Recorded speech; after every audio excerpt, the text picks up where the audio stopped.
El vacío. Me llamo Alan, tengo 34 años y hace 2 meses fui contratado como guardia en el Área 51. No voy a adornar esto con excusas ni intentar convencer a nadie de que crean mi historia. No me importa si lo hacen o no. Lo que viví, lo que sigo viviendo, es algo que ni siquiera puedo compartir con mi propia sombra sin sentir un sudor helado recorrer mi espalda. Cuando firmé el contrato, me hablaron de la discreción, de protocolos inquebrantables y de lo privilegiado que era por trabajar en un lugar tan secreto. No era la primera vez que tomaba un empleo de seguridad en instalaciones gubernamentales, pero la atmósfera aquí era distinta, más opresiva. Las reglas eran muchas, pero había una que destacaba: nunca, bajo ninguna circunstancia, debía abandonar mi puesto sin autorización, especialmente de noche. La primera noche fue tranquila, al menos al principio. Las instalaciones eran inmensas y silenciosas, un laberinto de edificios anodinos rodeados de desierto. Mis rondas transcurrieron sin novedades hasta pasada la medianoche. Fue entonces cuando escuché el eco. Era un sonido bajo y repetitivo, como un lamento que se extendía en las sombras. Al principio pensé que era el viento, pero había algo irregular en él, como si proviniera de algo vivo. Seguí el sonido, con la linterna temblando en mi mano, hasta un área restringida que no reconocía del mapa que me habían dado. Una sensación incómoda me invadió, el eco parecía hacerse más fuerte, reverberando dentro de mi cráneo. Entonces lo vi. A unos metros frente a mí, una figura humana emergió de la penumbra. Pero no era una persona, no podía serlo. Su rostro era un vacío absoluto, una ausencia de cualquier rasgo humano, como si alguien hubiera borrado su existencia de la realidad. Mi cuerpo se congeló. Intenté alumbrarlo con la linterna, pero en el instante en que el haz de luz lo tocó, la figura desapareció. Regresé corriendo a mi puesto, el corazón latiendo como un tambor de guerra en mis oídos. No sabía qué había visto, pero algo dentro de mí sabía que había cometido un error al acercarme. Al día siguiente, el capitán de seguridad me llamó a su oficina. Apenas crucé la puerta, su mirada dejó claro que sabía lo que había pasado. Sin rodeos, me dijo: olvida lo que viste. Nunca vuelvas a mencionarlo, ni aquí ni fuera de aquí. Lo que más me inquietó no fueron sus palabras, sino la forma en que evitaba mirarme directamente, como si yo ya cargara con algo que temía. Las noches siguientes no fueron mejores. Aunque intentaba ignorarlo, el eco seguía allí, llamándome desde las sombras. Se colaba en mis sueños, transformándose en murmullos que parecían susurrar mi nombre. Más de una vez desperté sudando frío, con la sensación de que algo me observaba desde el rincón más oscuro de la habitación. Lo peor es que no era el único que lo escuchaba. Una noche, mientras patrullaba, me crucé con Carter, otro guardia. Llevábamos poco tiempo trabajando juntos, pero esa noche su rostro lucía más pálido de lo normal. «¿Lo has oído, verdad?», me preguntó sin rodeos, su voz temblando. Asentí sin querer dar más detalles, y él simplemente murmuró: «No te acerques. Sea lo que sea, no quiere que lo veas». A partir de ese momento, evité cualquier intento de investigar el origen del eco, pero parecía que cuanto más lo ignoraba, más insistente se volvía. Se movía por las instalaciones, nunca en el mismo lugar 2 veces, como si quisiera jugar conmigo. Mis superiores no decían nada, pero su comportamiento sugería que sabían más de lo que querían admitir. Una madrugada, el eco me llevó hasta una sección que nunca había patrullado antes. Frente a mí había una puerta roja, diferente a las demás. No tenía cerradura ni ninguna identificación visible. Algo en ella me llamó, una atracción inexplicable, como si estuviera diseñada para ser abierta. Contra mi mejor juicio, toqué el frío metal. La puerta se abrió sola con un susurro mecánico, revelando un pasillo iluminado por luces parpadeantes. Cada paso que daba sentía que mi cuerpo se hundía más en un abismo invisible. El eco resonaba más fuerte ahora, casi como si estuviera celebrando mi intrusión. Al final del pasillo encontré una habitación. No tenía muebles, solo un enorme espejo que cubría una pared entera. Cuando me acerqué, vi algo que hizo que mis rodillas casi cedieran. Mi reflejo no era mío. Era la figura sin rostro. Su vacío me devolvía la mirada desde el otro lado del cristal. Retrocedí, sintiendo una presión invisible alrededor de mi pecho. Fue entonces cuando las luces se apagaron y el eco se transformó en un grito ensordecedor. Algo frío y húmedo rozó mi brazo en la oscuridad y salí corriendo sin mirar atrás. Al día siguiente, intenté hablar con Carter, pero no apareció en su puesto. Cuando pregunté por él, me dijeron que había renunciado repentinamente. Sin embargo, escuché rumores entre los otros guardias, no era el primero en desaparecer sin dejar rastro. Fue entonces cuando empecé a notar cosas extrañas en mis alrededores. Mi casillero estaba ligeramente abierto aunque lo había cerrado con llave. Mi radio emitía estática incluso cuando estaba apagada. Una noche encontré una nota en mi taquilla. Decía, nos observa. Decidí investigar por mi cuenta, aunque sabía que me estaba poniendo en peligro. Encontré documentos antiguos en una oficina desierta, informes que hablaban de experimentos fallidos, de entidades extradimensionales que no podían ser contenidas. Uno de los reportes mencionaba el vacío, un ser que se alimentaba de la percepción humana, devorando los rostros y la identidad de aquellos que lo miraban demasiado tiempo. Una semana después, me asignaron una ronda nocturna cerca de la Puerta Roja. No quería ir, pero las órdenes no eran opcionales. Mientras patrullaba, el eco regresó, pero esta vez no estaba solo. Susurros indescifrables lo acompañaban, como si algo intentara comunicarse conmigo. Sentí que mi mente se deslizaba por una pendiente resbaladiza. En un momento, vi la figura sin rostro otra vez, de pie al final del pasillo. No desapareció esta vez. Se quedó allí, inmóvil, su presencia llenando el aire con una energía que me hizo casi vomitar del miedo. Avancé un paso, y entonces habló. No tenía boca, pero el eco salió de él, retumbando directamente dentro de mi cabeza. Devuélvelo. No sé cómo encontré las fuerzas para correr. No recuerdo cómo llegué a mi coche esa noche ni cómo salí del complejo. Solo sé que desde entonces no puedo escapar. El eco me sigue a todas partes, incluso aquí, en esta habitación donde estoy escribiendo esto. Hoy descubrí algo que me congeló la sangre. Al revisar una foto antigua mía, noté algo aterrador, mi rostro se ve diferente. Mis rasgos parecen desvanecerse poco a poco, como si alguien estuviera borrándome de la existencia. El eco se ha vuelto más fuerte. Ya no lo escucho solo en mis sueños, ahora está aquí, conmigo, cada segundo del día. Y mientras escribo esto, puedo sentir su presencia detrás de mí. No necesito darme la vuelta para saber que está ahí. Si encuentras esto, aléjate del Área 51. No importa qué secretos creas que guarda, no valen tu alma. El habitante del tanque. Mi nombre es Roberto Martínez y quiero contar algo que me ha atormentado durante años, algo que ni yo mismo puedo entender por completo. Lo hago con la esperanza de liberar el peso que llevo en el alma, aunque sé que las palabras no podrán hacer justicia al horror que presencié. No sé si alguien me creerá. De hecho, lo más probable es que muchos piensen que estoy loco, pero lo que voy a contarles es real. Tan real como la piel que me eriza cada vez que recuerdo esa mirada. Corría el año 2009, cuando fui contratado como asistente de laboratorio en una de las instalaciones más herméticas del planeta, el Área 51.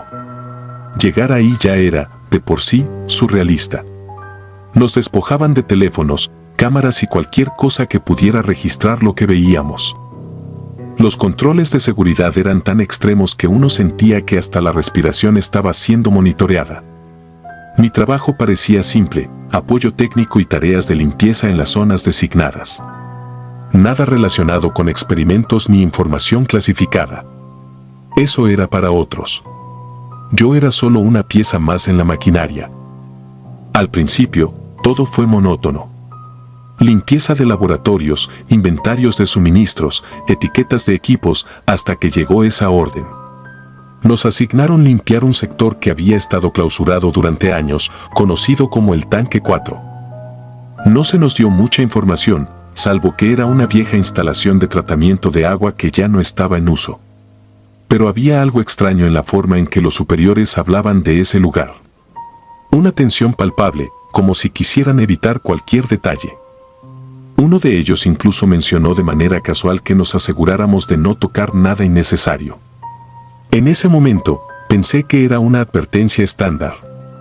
Ahora sé que ocultaban algo. La primera vez que entré al tanque 4, una sensación de pesadez invadió mi pecho. El lugar era inmenso, un cuarto subterráneo con paredes de concreto cubiertas de manchas oscuras. El aire estaba impregnado de un olor metálico y húmedo que no podía identificar. En el centro del área había un enorme tanque de cristal de unos 5 metros de altura, parcialmente lleno con un líquido de color turbio. La iluminación era tenue, pero lo suficiente como para distinguir formas dentro del agua. Fue entonces cuando lo vi. Al principio, pensé que era un maniquí. Una figura humanoide flotaba inmóvil en el líquido. Su piel era translúcida, tan fina que podía ver algo que parecía venas oscuras ramificándose bajo su superficie. No tenía cabello, y sus extremidades eran anormalmente largas, casi desproporcionadas. Lo más perturbador eran sus ojos. No estaban cerrados, como cabría esperar de algo sumergido en un tanque. Estaban abiertos, fijos, y miraban hacia adelante, hacia mí. Me quedé petrificado, tratando de convencerme de que se trataba de algún tipo de experimento anatómico o un muñeco diseñado para pruebas médicas. Pero había algo en su presencia que no cuadraba. No parecía inerte. Parecía estar consciente. Mis compañeros se limitaron a sus tareas, limpiando alrededor del tanque y anotando registros. Nadie mencionó lo que había ahí dentro. Intenté distraerme, concentrándome en las instrucciones que se nos dieron, pero no podía apartar la vista de esa cosa. En un momento de descuido, me acerqué más al cristal. La curiosidad me venció. Fue entonces cuando sucedió. Estaba a unos centímetros del tanque cuando su mano golpeó el cristal desde adentro. Un golpe seco, fuerte, que resonó en toda la habitación. Retrocedí de un salto y mi corazón casi se detuvo. No podía creer lo que había visto.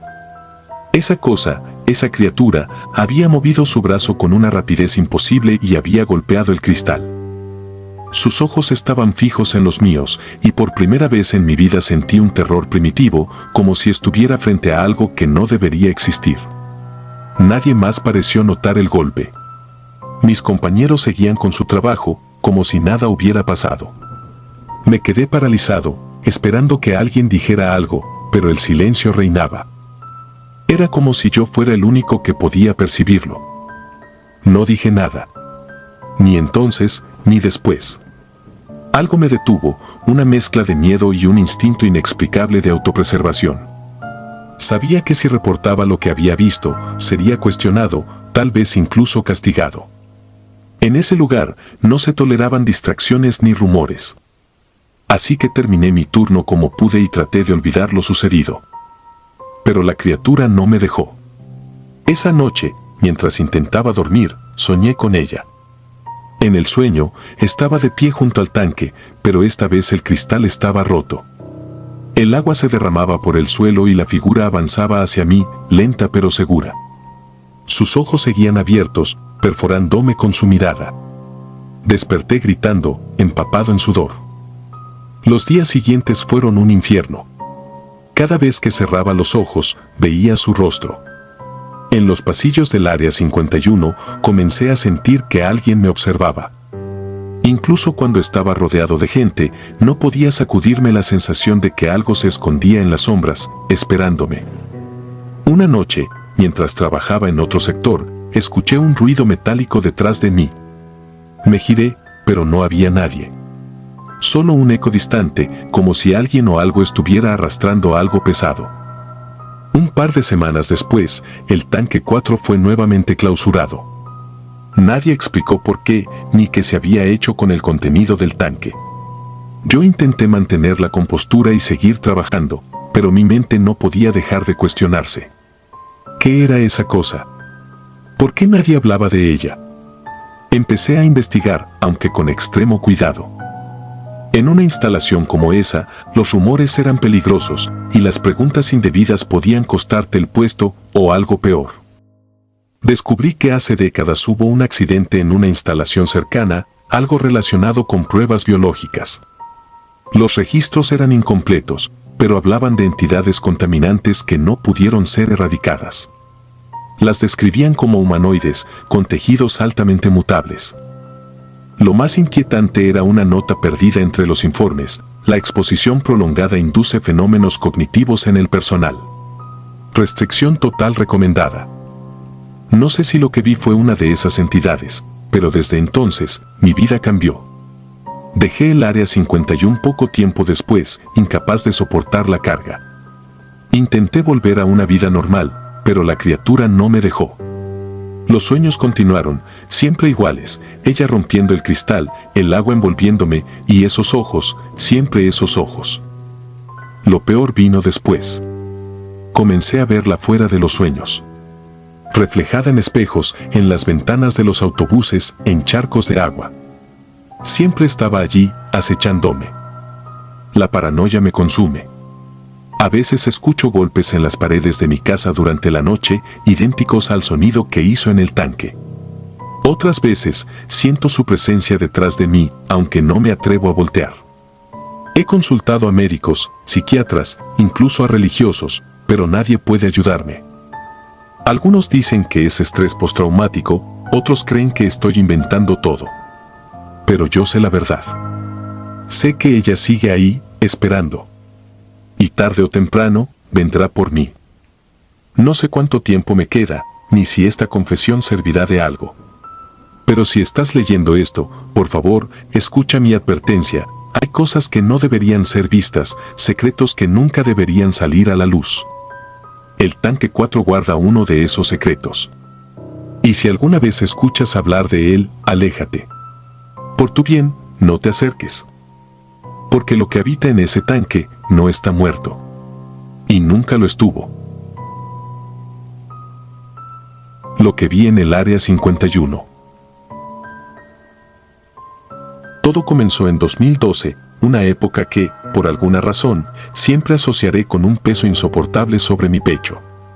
Había trabajado durante años en una instalación gubernamental cuya ubicación exacta nunca me estuvo completamente clara.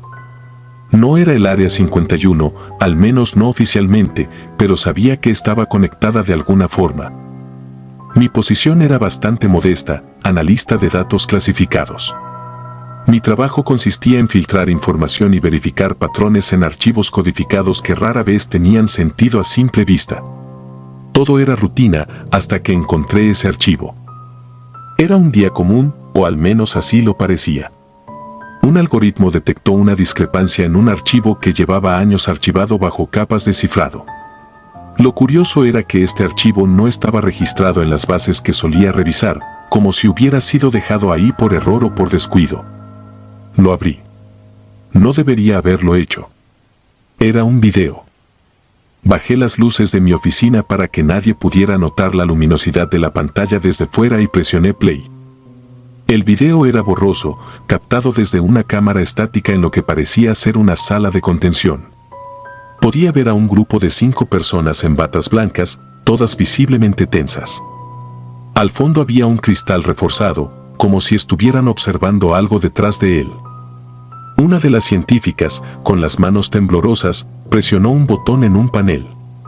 El cristal comenzó a descender lentamente. Mis ojos se clavaron en la pantalla, anticipando algún tipo de experimento. Pero no fue un experimento lo que vi. Del otro lado del cristal había algo que nunca debería haber existido. Una criatura, si es que se le podía llamar así, emergió de las sombras. Era alta, delgada, con extremidades largas que parecían demasiado frágiles para sostener su propio peso. Su piel era una mezcla de tonos oscuros, como si cambiara constantemente de textura.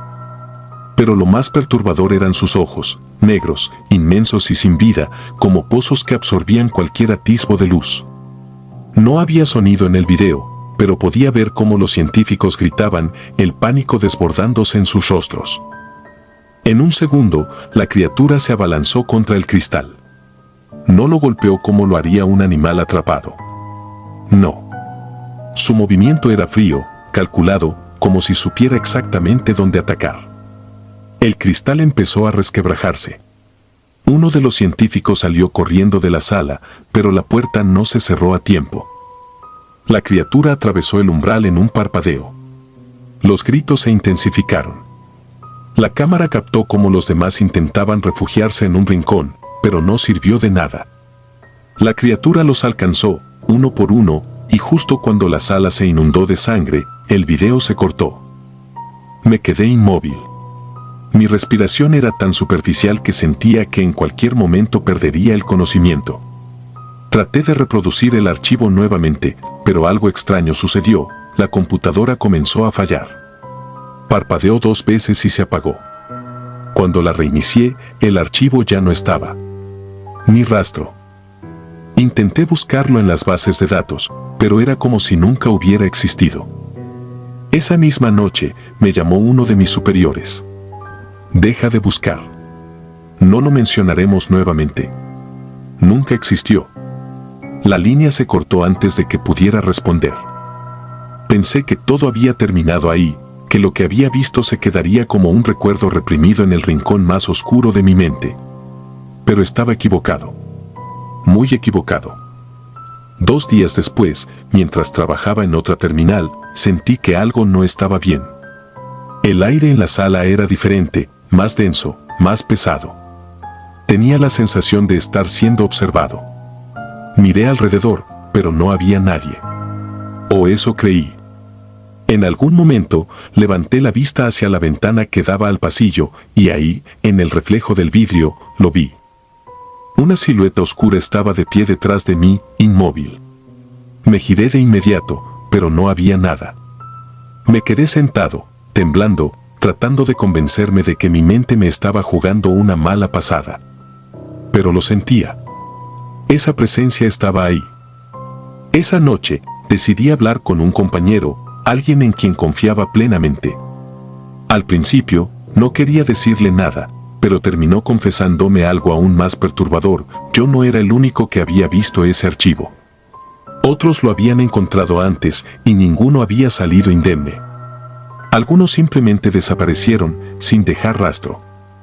Otros, los que intentaron hablar al respecto, fueron encontrados muertos en circunstancias que las autoridades clasificaron como accidentes. A partir de ese día, mi vida se convirtió en una espiral de paranoia. Empecé a notar detalles extraños en mi entorno, personas que parecían seguirme, vehículos estacionados cerca de mi casa durante horas, llamadas telefónicas que se quedaban en silencio al otro lado de la línea. Pero lo peor no fue eso. Lo peor fue lo que vi en mis sueños. Cada noche soñaba con la criatura. Veía sus ojos negros, vacíos, perforándome desde la oscuridad. En mis sueños no atacaba, no me perseguía. Simplemente estaba ahí, mirándome, como si esperara algo. Y cuando despertaba, la sensación de su presencia no desaparecía. A menudo me encontraba sudando frío, mirando las esquinas de mi habitación, convencido de que en cualquier momento aparecería. Un día, después de semanas de insomnio, decidí que no podía más. Necesitaba respuestas. Regresé a las instalaciones en mitad de la noche, convencido de que, si buscaba lo suficiente, encontraría algo que explicara lo que había visto. Hackeé mi acceso a un nivel superior de la base de datos. Y ahí, en un rincón olvidado del sistema, encontré un archivo de texto que parecía estar relacionado con el video. El archivo describía algo llamado Proyecto Umbra. Según los documentos, la criatura no era un experimento genético ni un ser extraterrestre, como muchos sospecharían. No. Era algo peor. Era una entidad extradimensional, algo que los científicos habían logrado traer a nuestro mundo por accidente durante un experimento relacionado con energía cuántica. Pero lo que más me perturbó fue una frase específica del informe: el contacto visual prolongado puede permitir que cruce. Cerré el archivo de inmediato. No sé cuánto tiempo estuve mirando el video aquel día, pero algo dentro de mí me decía que ya era demasiado tarde. Desde entonces, mi vida se ha convertido en una pesadilla interminable. Dejé mi trabajo, me mudé a otro estado, incluso cambié mi nombre. Pero no importa a dónde vaya, siempre siento que no estoy solo. Por las noches, oigo susurros provenientes de lugares donde no debería haber nadie. Siento su mirada desde las sombras, observándome, esperando. Y ahora, mientras escribo esto, siento que ya no hay escape. Hace unos momentos, las luces de mi casa comenzaron a parpadear. Mi computadora se apagó sola y cuando la reinicié, había un archivo de video en el escritorio. No tengo valor para abrirlo. No necesito hacerlo. Sé lo que contiene. Solo quiero advertir a quien sea que lea esto, hay cosas que no deben ser vistas, secretos que deben permanecer enterrados. Si alguna vez te encuentras con algo que no parece pertenecer a este mundo, aléjate. No lo mires. Porque una vez que lo haces, ya no hay vuelta atrás. Los gritos que ahora escucho en la habitación contigua son prueba de ello. Noches sin luz. Dejaré mi nombre en el anonimato por seguridad, pero sí puedo decirles que durante más de 7 años trabajé en uno de los lugares más secretos y controversiales del planeta, el Área 51. Mi especialización era en genética experimental, un campo que, en aquel entonces, todavía parecía sacado de una película de ciencia ficción. Cuando acepté el puesto, pensé que me enfrentaría a investigaciones avanzadas, pero normales, tal vez experimentos con animales, análisis de ADN, cosas técnicas y científicas. Jamás imaginé lo que realmente se cocía bajo esas instalaciones desérticas. Jamás imaginé lo que mi mente terminaría presenciando. Mis primeras semanas allí fueron tranquilas, incluso aburridas. La mayor parte del personal trabajaba en compartimentos sellados, cada uno limitado a su propia área de investigación. Yo formaba parte de un equipo pequeño, encargado de adaptación biológica, que en términos simples significaba modificar cuerpos para resistir ambientes extremos. Algunos experimentos parecían tener objetivos claros, como ayudar a los humanos a sobrevivir en planetas inhóspitos. Pero otros no tenían sentido. O al menos, no para mí. Uno de los proyectos más extraños era el que todos llamaban espectro. El sujeto experimental principal no era un animal, ni un humano en el sentido tradicional. Era algo intermedio. Al principio, nos dijeron que provenía de un programa fallido de clonación. Pero ninguno de nosotros se tragó esa historia. La criatura, a la que llamábamos simplemente sujeto 13, era alta, delgada, con extremidades desproporcionadas y una piel negra que no reflejaba la luz. Lo más extraño era que no emitía calor. En las cámaras térmicas aparecía como una silueta vacía, un agujero en el ambiente. Parecía absorber todo a su alrededor.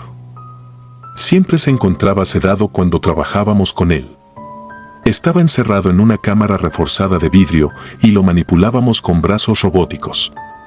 Nunca se nos permitió verlo directamente fuera de su contenedor. Había protocolos estrictos y las medidas de seguridad eran extremas. Pero a pesar de eso, había un rumor que recorría los pasillos. Decían que esta cosa no era producto de la Tierra. Nunca se confirmaba nada, claro. Nadie hablaba abiertamente del tema. Todo estaba sellado tras miles de capas de secretos, tanto como las puertas blindadas que nos separaban del mundo exterior. El día en que todo cambió comenzó como cualquier otro. Llegué a las instalaciones a las 7 de la mañana, pasé por los controles de seguridad, escaneos y registros habituales.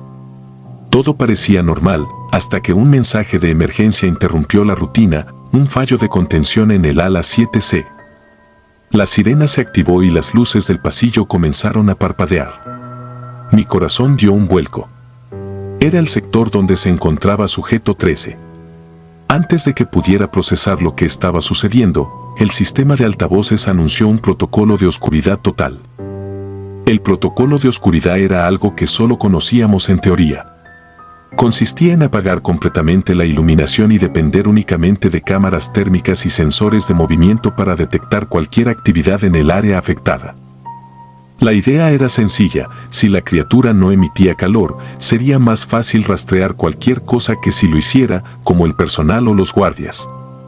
Lo que no nos dijeron es que, al apagar las luces, no solo la criatura sería invisible. nosotros también quedaríamos a merced de las sombras.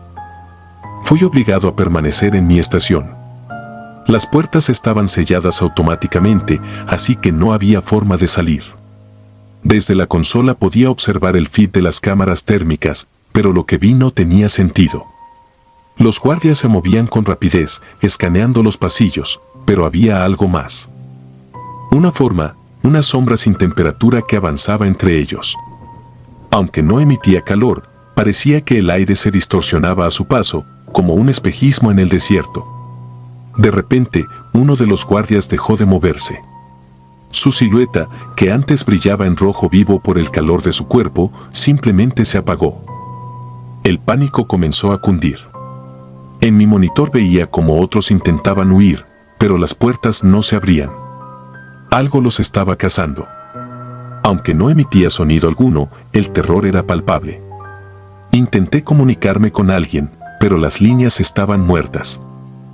Mi única opción era quedarme en el laboratorio, rodeado de luces apagadas y con una sensación creciente de que algo estaba terriblemente mal. Fue entonces cuando lo sentí. No lo vi. No había forma de verlo en esa oscuridad. Pero lo sentí. Primero, una brisa suave, como si algo se moviera muy cerca de mí. Luego, un sonido apenas audible, como un susurro o tal vez una respiración.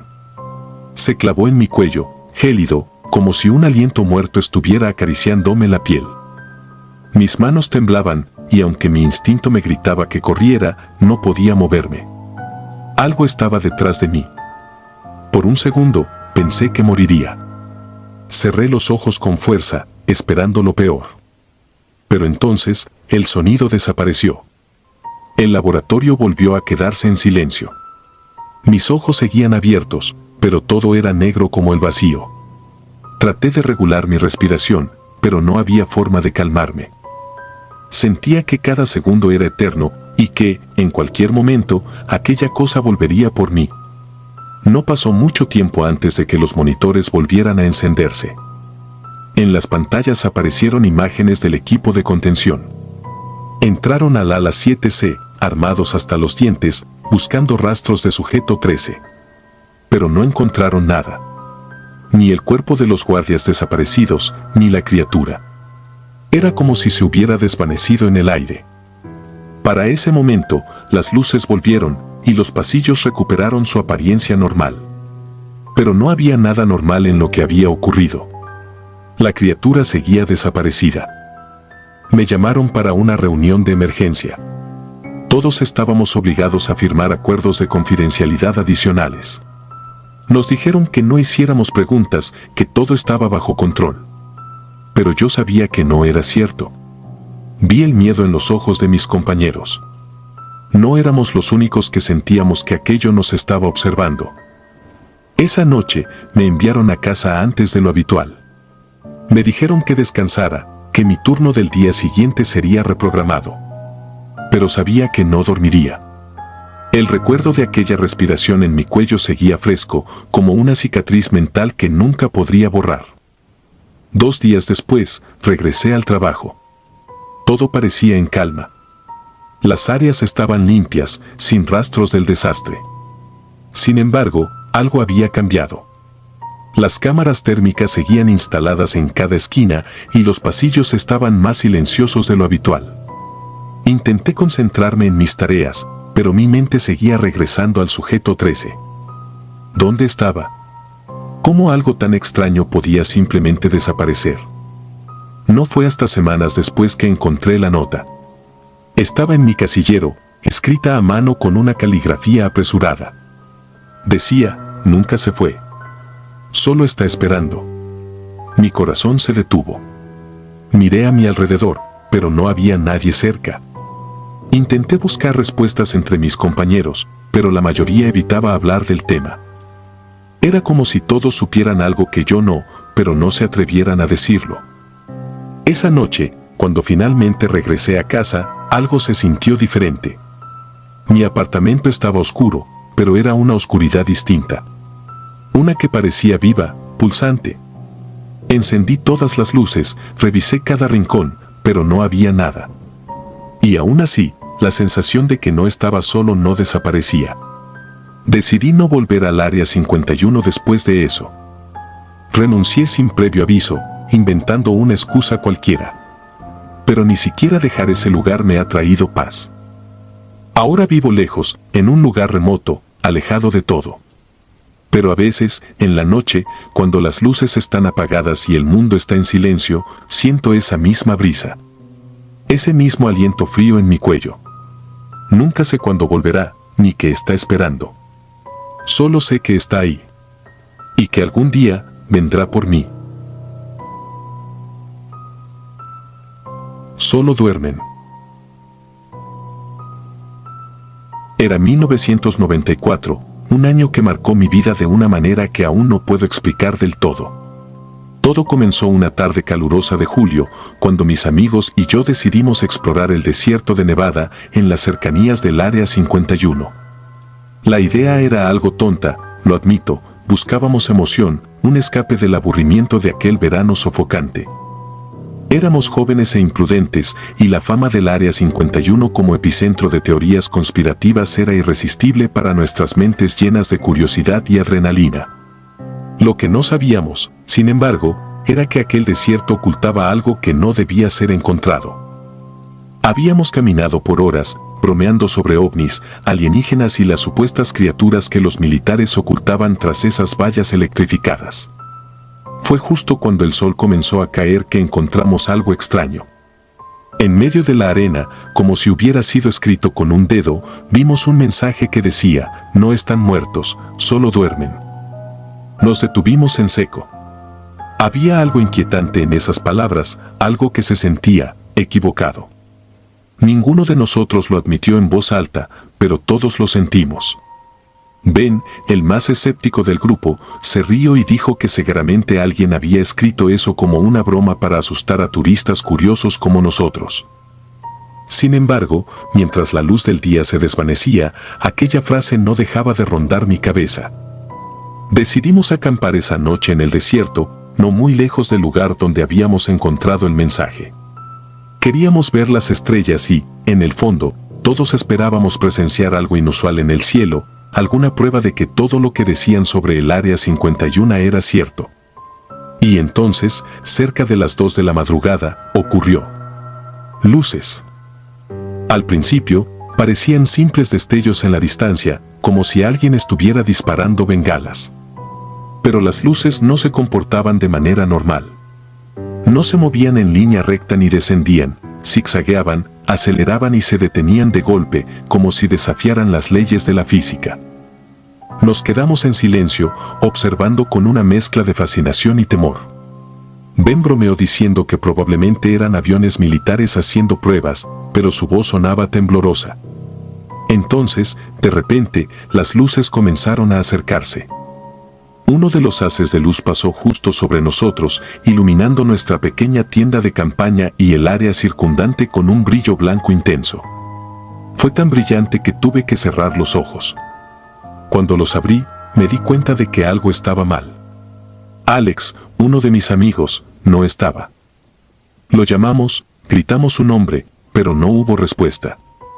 Lo último que recordaba era haberlo visto sentado junto a la fogata apenas unos minutos antes. Ben y yo decidimos buscarlo, asumiendo que había salido a explorar por su cuenta o a buscar algo de privacidad. Sin embargo, mientras avanzábamos por la arena con nuestras linternas, el aire comenzó a sentirse pesado. Era como si algo invisible nos envolviera, como una presión en el pecho que dificultaba respirar. El silencio era total, tan absoluto que incluso nuestros propios pasos parecían amortiguados. Después de lo que me pareció una eternidad, encontramos a Alex. Estaba de pie, inmóvil, en medio de un claro. Su rostro estaba pálido, y sus ojos estaban abiertos, pero no parecían ver nada. Le hablé, pero no respondió.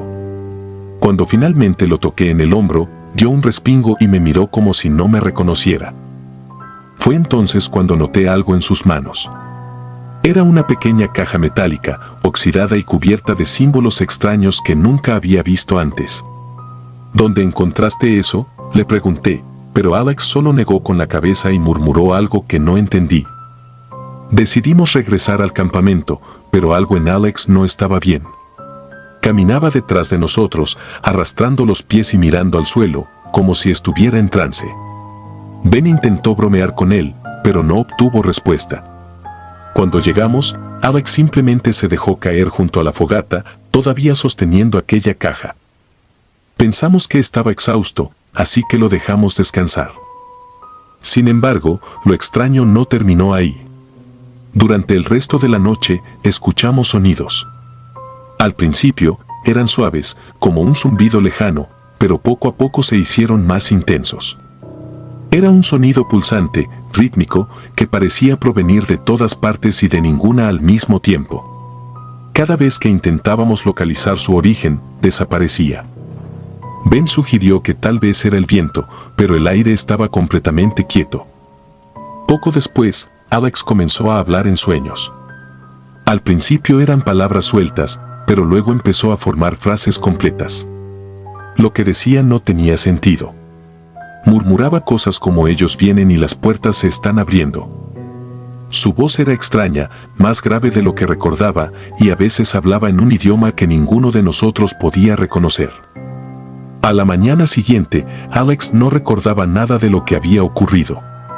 Intentamos explicarle lo que había dicho durante la noche, pero él solo se encogió de hombros y dijo que probablemente habíamos imaginado cosas.